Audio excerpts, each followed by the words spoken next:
Hi, this is an instruction video for lesson number 6, database insert. These are the tasks we can do in this lesson. So we have this get and post, input validation, view models, create the form, and so on. Okay, but anyhow, before we start to talk about that, we will ask the student to do this one first.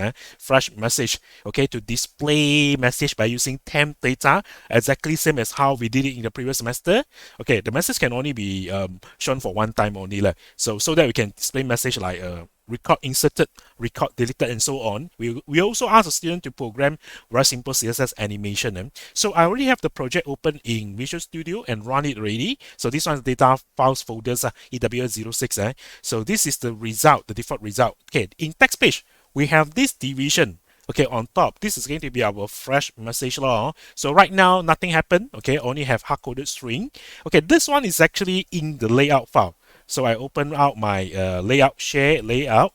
Okay, this one is the division.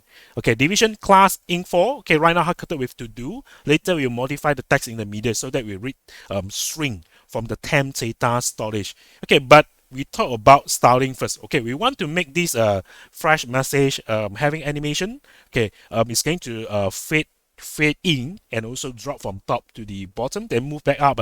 So ask the student to open up the www folder, go to CSS folder, app.css. Okay, let's open this one up. So there are two pieces of CSS the student have to program. Okay, the first one is going to be the fresh message law. So it's only partially completed. Okay, I make it absolute precision, having background color, text color, border radius, padding, max width, align to the left, transform it a bit. So that's why it's always in the middle of the screen. Okay, but it's still there. Okay, there's no animation. So we want to provide it with animation. And later we can make it disappear. So after that, the student also have to program the form. Form is to be covered later. Okay, so right now let's focus on this. Okay, the section for this info. Okay, I will do some copy and paste. Well, these are the code being added. So we set the element to be -100 pixel from the top of the parent, meaning to say right now the element by default will be at the top of the web page, off screen already. Okay, not only that, we make it transparent by default. However, if let's say the info division is not empty, having some text, having some content, the animation fade will be applied for a duration of 5 seconds. So the sequence of the animation fade is actually being defined at the bottom here using keyframe. So you can start to change the top properties from -100 to 100. Okay, this means the element will move down from the top, okay, to the middle a bit. Okay, the transparent level will change also from fully transparent become fully solid. So 0 to 1. So they will stay in this status for around 80% of the duration. Okay, after that it will move back up again and become transparent again. Okay, I already have my project being saved and run. So this is a result. So every time I reload my page, so the message will actually drop down. Okay, 5 seconds, it will move back up. Okay, however, because my message box is always having the to-do text, that's why every time I go to different pages, this one will run again. This is not what we want. Okay, we want to make the content to be retrieved from our temp data. If I say no text, then the animation shouldn't be executed. Okay, so before I go further, talk about that, just to highlight that inside the data file folder, I have a file called css.txt.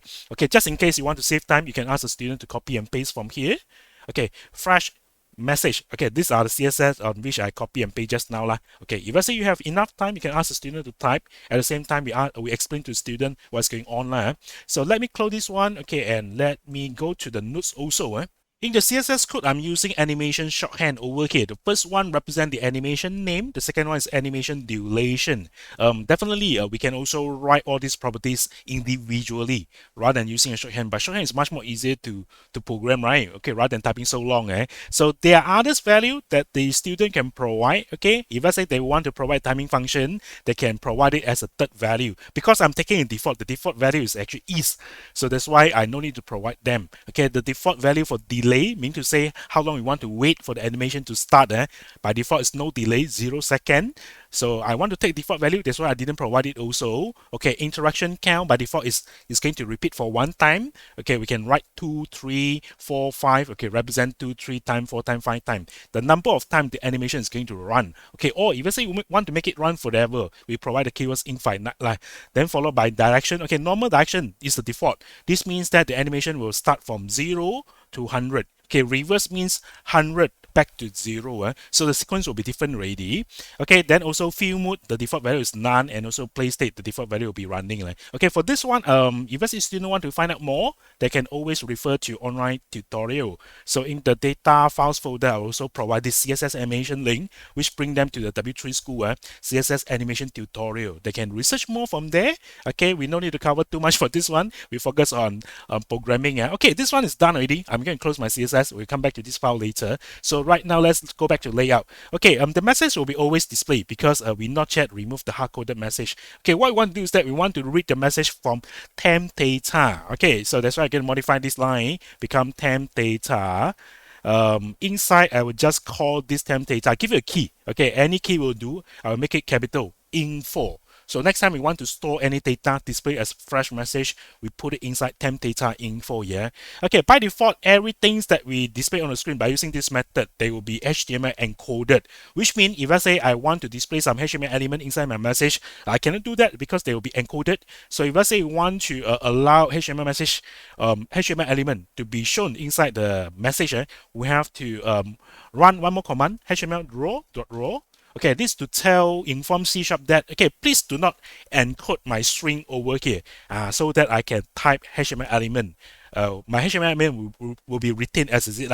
For example, I want to make a text become bold, italic, underline. I can do that in that case. Okay, this is what we do. Okay, for layout. So we done this one also. Okay, let me save it, and I would like to run my page again and go back to my page. Okay, right now the temp data to do, okay, will not be shown anymore. So let's look at it. So no matter how many times I refresh, okay, it will not be shown already. The reason because right now it has no content. So that's why our animation will not run. Now we want to test whether a fresh message is working or not. So we can make use of insert page, which is empty right now. So let's jump to the home controllers and locate for the insert method. Okay, we only have the get method. Okay, this time you can ask the student to program get and post already, because we want to make the form to be able to be submitted. So let's copy and paste. So for this one, we're going to get red line. The reason because same signature. So we will temporarily make the parameter different, so that the signature will be different. Object, okay, view model. VM stands for view model. So we're going to mark the second method to be HTTP post. Okay, so this one will handle the get request. This one handle the post request after the form submission. So let's type the code here first. Temp data. So I will just say info. So followed by this the string. Just say record inserted easier. So we can also type HTML code inside because just now we use HTML.raw method to disable HTML encoding already. Okay, anyhow, we are going to program the UI as well. So right click. Okay, go to view. Okay, the page right now is empty also. On top, we ignore first. There's no model type, but let us program a simple form so that we can do the post form submission. Okay, form. Okay, method, we set it to post. Okay, class, even though we don't have it yet, we can set it to be form first. Okay, later we're going to do all the CSS styling. Okay, what we need to have here, just a submit button. Okay, let us call it submit. That's it. Okay, by clicking on this button, a post request will be sent to the server to the same URL. Because I didn't specify the action, you will go to the same URL. Mean to say they will be reaching under here. The record inserted will be displayed on the screen. Okay, right now we can do a testing.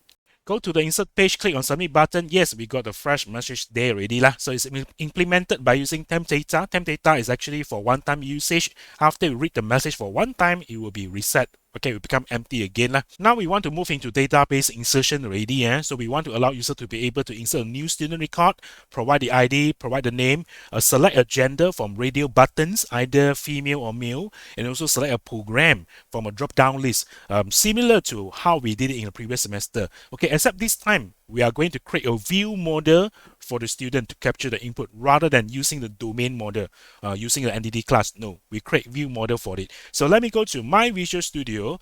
Right now, we already have this domain model being defined, student and program. Previously, we actually asked the student to make use of them directly. Then after a few lessons, only we introduce a view model for them. Okay, but this time we're going to change it a bit.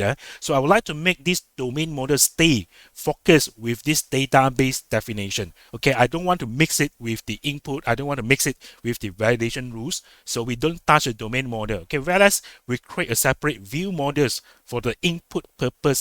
So that's why first thing you do, we can create a new files. Okay, I'm gonna create a new C# files here. I just call it view models. Okay, can be any name. Okay, I end it with s to indicate I'm gonna put multiple classes inside. Definitely, the class can be individual file. I just group everything together. First thing you do, we're gonna make this namespace become file scope. Okay, this class is not what I want. Okay, I'm going to create the first view model to capture the student input. Okay, for the rest, it's going to be the rest of the properties lah. So for this part, I'm going to do copy and paste. I completed the properties already. However, all these properties is being underlined in green color. The reason is because here I define ID is a non-nullable string. I want to make it nullable. I can provide question mark behind it. Okay, but I want to make it non-nullable, okay, because definitely a student is going to have ID name, gender, and program ID, man. So that's why I'm going to stay with it, okay, but I still get the warning. So we will use the same technique as what we did for our DB to disable the warning easier. So I can say that, well, nullable, disable, warning. Okay, the nullable features still there, but the warning is being disabled already. Okay, so by default, all these fields, because we are using a not nullable string, by default, all these fields are required. Okay, it's automatically, no need to make any remark for them. So if let's say you want to make a field not required, for example, name is not required, then you provide question mark. This will indicate by default name is not required. So I will just make everything required. So the required validation is there already by default. We will come back to this view model to add more validation later. So right now, let me save it and go back to our controllers. We're going to make some modification to the insert, get, and post.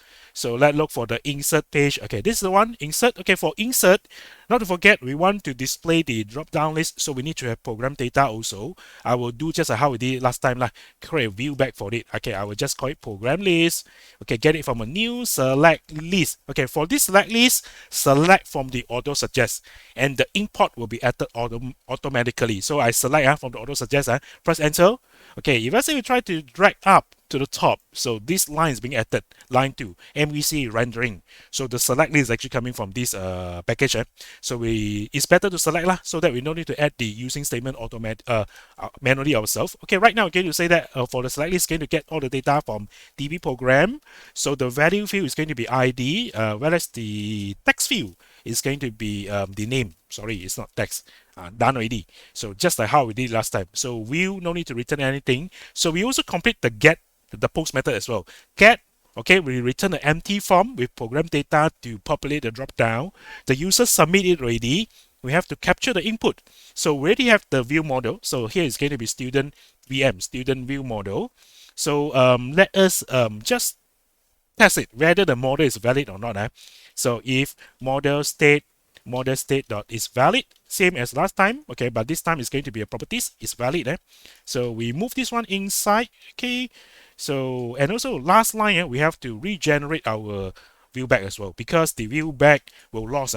So after for different requests, so we need to regenerate the value, otherwise they won't be able to populate the drop down after the post. Okay, for this one we can do redirection. We don't really do the actual saving yet, but we do a redirection. Okay, back to ink text. Okay, that's it. So we will see, not really saving yet. We just do redirection, basically doing nothing. Okay, anyhow, right now we can jump to our UI and add the form. So let me right click and go to the view. Okay, this is the insert page. Okay, on top here, we're going to provide our model type. So it's going to be model student VM. Okay, one student. This is going to be our model. Okay, whereas for the form, I'm going to do copy and paste. So this time there's something new in ASP.NET Core. Okay, there's a lot of code being added inside the form tag, and they look very different compared to the old school .NET 4, because in the new .NET Core or .NET 7, they have the concept of tag helper. So we are using tag helper here to generate the label, the input, and also the validation error message. So definitely the old way of doing things is still working. Okay, for example, this is how we create a validation summary in the .NET 7. But if let's say you want to fall back to the old school method, okay, it's still supported by using HTML helper. Okay, HTML.validation summary is still there. Okay, let's say I don't want to exclude the properties. I will just type this. So the effect of this line and also this line, they are the same. Okay, except this one, the line 9 is using tag helper, line 8 is using HTML helper. So anyhow, in the new .NET Core, we will prefer to make use of tag helper whenever possible. So I'm going to stay with a new method. Okay, this is to create a validation summary. Okay, so the value that's possible inside here all means that we will display all the errors, okay, including the custom error and also the property error. So other possible value, actually they have auto suggest. Okay, after I type a column, they have this none. None means that I don't want to display any error. Okay, model only means that it will only show the custom error, not the properties error. All means everything. Okay, for now I will just display everything. Later we're going to make modification. So this is how we generate label. Okay, label for ID. Okay, that means the ID for the view model, for the student view model. Input also, okay, for the ID field. And because I want to make it focus by default, I just add in the HTML attributes. Autofocus will do. Data upper, we want to make it auto convert to uppercase, but the JavaScript not yet been programmed. We will program it later. For field validation error message, we use span element. Okay, just provide ASP validation for, okay, for the ID field. Okay, again, all these fields have to be inside our model. If let's say they are not inside the model, then we cannot use this method anymore. Okay, this one is for the ID field. This one is for the name field. Okay, it's very direct. And this one is for the gender field. Okay, the label for gender, the validation, okay, field validation, error message for gender. And inside here, I'm generating the radio button by using this method also lah. Value, female, and male. Okay, let me drag down further. We got this program ID. Okay, label, this one same lah. Okay, we point to this program ID. Okay, when I select element, drop down list, we use select. So it's actually for the field inside the view model, program ID, but the item is to be obtained from the viewbacks program list. If I say, we recall just now I've already passing the select list, this one, the select list inside viewback program list. We just have to attach it like this will do. Very convenient. Okay, compared to the previous version, we have to write a lot of code. So if I say you want to have some default value, default option, okay, inside the select list, we just provide our option here lah. Okay, for example, my first option will be select one, but there's no value. Okay, so that our validation can detect it. Finally, end with this validation for the field. Okay, program ID, and my button I group it inside a section. Definitely, right now, the page is going to look very weird because there's no CSS yet. We ask the student to provide the CSS.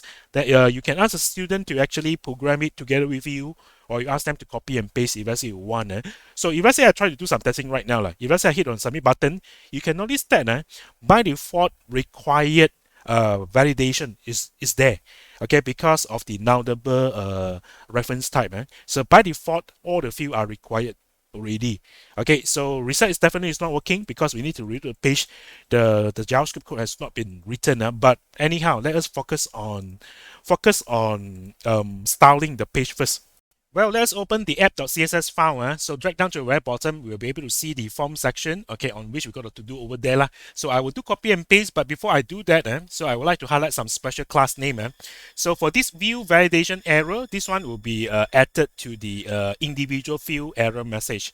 So we have to handle this class to provide the color. So make the color become red color, for examples. So that's for the validation summary on which we put on the top of a form. So the division is going to have these two classes. Either one class, depends on their state, whether it's valid or not invalid. So when it's valid, it's going to be validation summary valid. Okay, otherwise it's going to be validation summary errors. So if you say you want to control the styling, we have to apply both class. So definitely for the red color will be applied to this only. So right now, I'm going to copy and paste. It's up to you, okay, whether you want to ask your student to copy and paste or you want to ask them to type together with you. So inside the data file folder, css.txt, okay, just drag down to the very bottom. I got the code for the form. Just do a copy and paste over here. Copy, I can replace the to-do section. Paste it over here. Control Z because it gives me some indentation already. Okay, I don't want to have an indentation. Okay, let me start from top. Basically, my style is very similar to what we have done in the previous semester. Okay, I just copy it over and make some modification on it. Okay, the label, okay, for all the content inside label, it should be aligned to the top. Okay, this one is for the radio button because I have text inside, so I want to make everything aligned together. So whereas for the form class, so I'm still using grid layout. Okay, for each row is going to have 3 columns. So 3 column layout. So my form is always like this until the end of semester lah. So then I'm going to give some background color, okay, for my label. And let's look at this one. Okay, this three here. Okay, for the form section, the section directly inside the form, this one covering the button. So because I don't want to, because this one, I want to make the whole section taking up the remaining space, the entire space. That's why I'm using grid column from the first column span until the last column. This one, the first column, last column, okay, we can span it across. So mean to say it's going to take all together 3 columns. So, and these 2 classes have to be added to handle our division, the validation summary division. So whether either invalid or error stage, okay, it will take all the columns so that our layout will retain.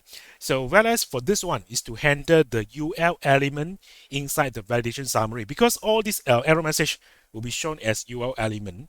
So by default, it's going to take some margin at the top and bottom. I don't want to have that margin. I want to make the form more concise, compact. So that's why I set the margin to be 0, apply to the UL element inside the validation summary. Okay, whereas for the field errors and also validation summary errors, okay, I'm going to make them display the text in red color. Okay, very similar to what we have done previously. So just a very little modification only. So right now, let me save my page and go to the UI. Okay, let us open up the insert form. So we have the autofocus there, even though right now we cannot see the validation summary, the division on top, and also the field validation error message, the span element over here. They are in fact in the page already, just that they do not have content. If let's say we examine the HTML, we can see the div and also span element. 3 column layout, okay, label, input, and also the field error message, the span element, and also the button is going to span across 3 columns. Okay, so right now the next step is want to provide the JavaScript to allow this auto uppercase. So for ID and also for name. So right now nothing has happened. So we're going to program JavaScript later. So for the data upper features and also for the reset button. So if I hit the submit button, so it's actually do the error checking for me, client side validation. I hit the reset. It does not reset the form actually. So we want to make the form to be reload lah. So right now let us jump into these JavaScript files. Okay, let us open up the app.js files. So go to the bottom section. We have this to-do reset form, to-do or auto uppercase. Exactly same as what we've done previously. So I will just do copy and paste. So I got a code there already, copy and paste setter. So right now let's go back. Let me enter lowercase characters for the ID. So A, B, C become capital letter automatically. So for the name as well, name I also apply auto upper by using the data upper data attributes. So how about the reset button? Click submit. So error message there, click reset, the page reload. So settle, yeah. Right now, let's open up the views model.cs file. We want to provide a validation loose for each of these individual fields. Okay, so if I recall, usually we're going to mark each field as required. Okay, for example, I can type required. Okay, if let's say auto suggest come out already, we just select from the auto suggest lah. You can add the using statement for us automatically. For example, I choose from auto suggest, so the using statement will be added automatically. So we no need to type law. So anyhow, required is not required for the string type. The reason is by default the reference type is not nullable. So when it's not nullable, is required by default. So this one is not needed, okay, in .NET 7. So we continue with the next one. So we want to test for string length. We can use max length like how we did it for databases. For example, the maximum length is 10, but max length also applicable to array element.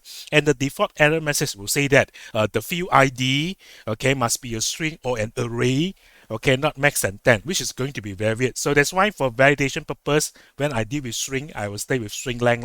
String length also allowed me to provide second parameters, okay, to indicate the minimum length. If I say 1, I can say minimum length is 5, okay, then followed by the custom error message. But for this case, I will just stay with the maximum length only, okay, whereas for the error message, I will take the default, except if I say the error message is very weird. So for the rest, I will just do copy and paste. Okay, setter string length for ID is 10. Regular expression must follow tar unt student ID format. Then we have the name. I only apply the length only. Maximum length is actually 100. Followed by the gender. So the string length is 1. Okay, regular expression can either be F or M. Cannot be others. So whereas for program, I apply a different display name. So by default, it's going to display a program ID for a label. But it's actually not very meaningful to the user. So you just rename it as program. So this one will be applied to the labels. maximum length is actually 3 because this one is followed to the program ID format law. So regular expression 3 must be letter RIT, RIS, RST and so on. Okay, so right now I'm going to look at the result in my web pages. So the good thing about applying this string length or max length also do the same, is they will automatically give us the maximum length. So let's say I keep pressing until 10 character, it will stop because this one will be the string length will be actually generated as a max length also. So I didn't set it myself. Okay, but this one max length is actually being set. Okay, so if definitely we can modify it lah. We modify, then we'll go beyond the length already. So if I say I type something like this, okay, they will say that the field ID must be a string with a maximum length of 10. Okay, this is a default message. The student one, they can actually provide their own custom message. But if I say I'm using max length, it's still working, but the message will be must be a string or an array with maximum length of 10, which is going to be very weird. So that's the reason I stay with string length over here. Okay, the key takeaway, the max length will be set automatically based on the value of this, which is a good features.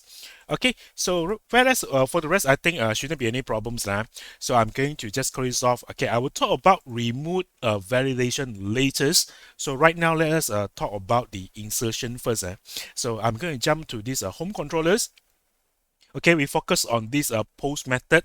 We are going to do insertion, but before we do insertion, we have to do additional checking for the ID, okay, whether duplicate or not, and also for the program ID. If let's say you want to do a very complete validation, but there's a problem. Okay, let me talk about that. So previously, we know that in our model state, we have something called is valid field. Okay, but this method is valid field is no longer available in .NET Core. So that means it's a function that allows us to test whether a field is valid or not. If I say it's valid, okay, or invalid, we will do something further. But no such thing in .NET Core. So we have to create our own extension method. I will back to this part later.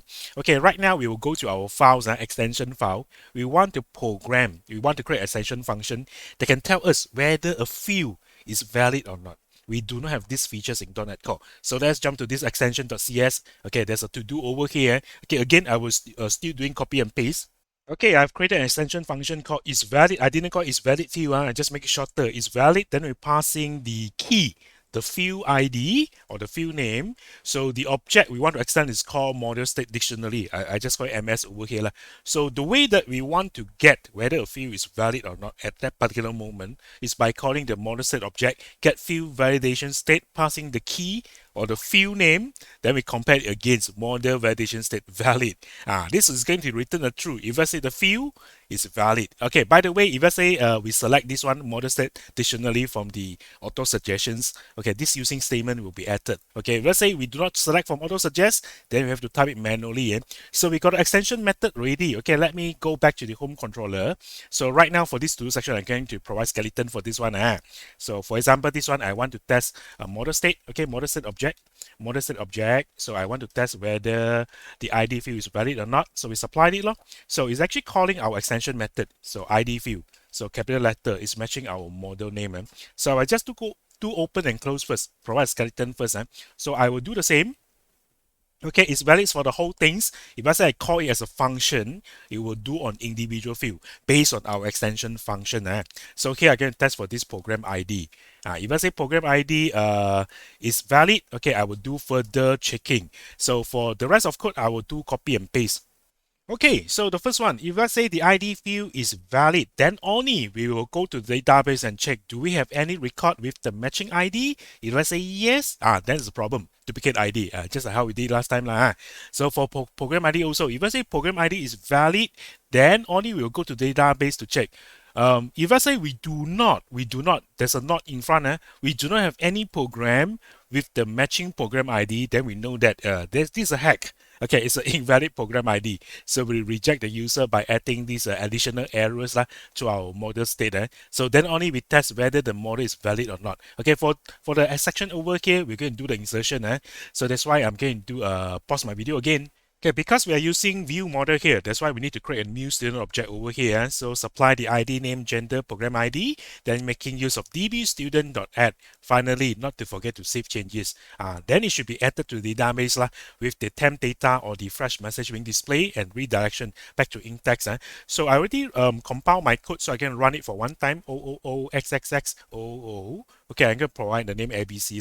So it's going to be female, the first program, REI, right? So I got the field being added ready. So this one's success. But right now we don't really have this remote validation yet. So this checking for duplicate key and invalid program, which is a hack, is only be done at the server side. So if I say I provide the same ID, it cannot tell me immediately. Okay, we have to wait. We have to wait until the server client side validation is valid. So for example, XXX again, this one choose again. I click. After I supply everything, then only I know, it's duplicate ID. So right now we're going to add on with this remote validation. Okay, right now move back to our home controllers and drag down to the right bottom. I have two skeleton given. Okay, check ID to check your student ID whether it's duplicate or not. Check program ID to detect whether program ID is exiting a database or not. Okay, for this one, no need to use iAction result. You can just make it public bool, return true or false, then provide the name. Check ID. For the parameter, this one have to be matched to our field. Okay, so because my student ID field is called ID, so I have to match it to be ID. Capital case or lowercase doesn't really matter. So let me just return directly. The ID will be considered as valid if let's say it's not in database because we want to insert. So db.student.any, I use back the same technique. So student.id equal to ID. Do I have any record? If I say I do not have any record with a matching ID, then the ID is not duplicated. This is our check. So for this one, I will just do live coding also. So check for program ID. So again, the parameter name have to be matching our field name. Okay, this is the default behavior. For this one, just return. Okay, for program ID, the program must be inside database, then only consider valid. So I can just do db program.any. Okay, so p.id, program ID. Yes, it's provided there already. So AI is very smart.